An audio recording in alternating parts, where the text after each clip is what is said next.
आदरणीय गरीबदास साहिब जी का मूल गांव करौथा गांव है, जिसमें इस दास का आश्रम बना हुआ आप जी का सभी का, जो अब सरकार ने अपनी कस्टडी में ले रखा है। उन दुष्ट आत्माओं की बातों में आके हरियाणा सरकार भ्रमित हो गई कि जो ये लोग दुष्ट आत्मा संत के बारे में आरोप लगा रहे हैं, झूठ बोल रहे थे वो सारी, तो उन्होंने सोचा ये सत्य होगा, इसलिए उन्होंने अचानक आक्रमण किया सरकार के सहयोग से और हमें चारों तरफ से घेर लिया।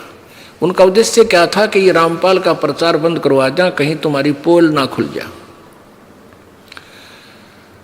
लेकिन वो इसमें सफल अब नहीं हो सकते, ये इनकी महाभूल थी, क्योंकि जिसके साथ परमात्मा है उसका कोई कुछ नहीं बिगाड़ सकता।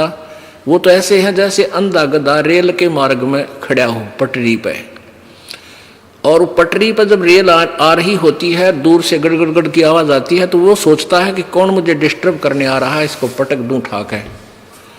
तो वो क्या करता है कि जिधर से उसको शोर सुनता है रेल के आने का, उधर ही दोनों पैर कर लेता है, तैयार कर लेता है, पिना के अकाते लात मारूंगा दोनों।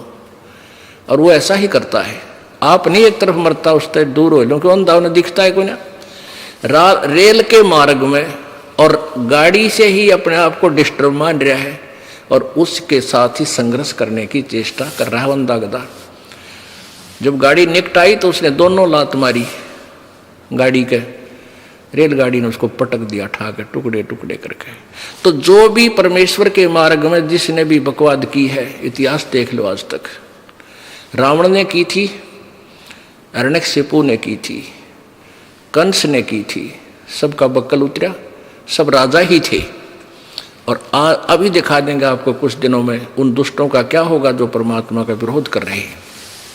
लंबे लंबे कीड़े पड़ेंगे उनके, क्योंकि दास को बद्दुआ नहीं दे रहा, लेकिन आत्मा रो रही है कि ऐसे दुष्कर्म करने वालों का क्या हर्ष होता है। ये विधान है प्रभु का, सर्वविदित है, और पहले हो चुका है वो भी विदित है।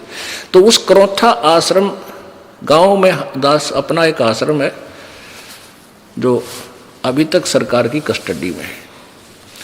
तो वहाँ उस गांव में हमें ये भी एक विशेष खुशी थी कि यहाँ हमारे भगवान के प्रतिनिधि यहाँ आते जाते थे। करौथा गांव का एक विशेष ये भी महत्व था।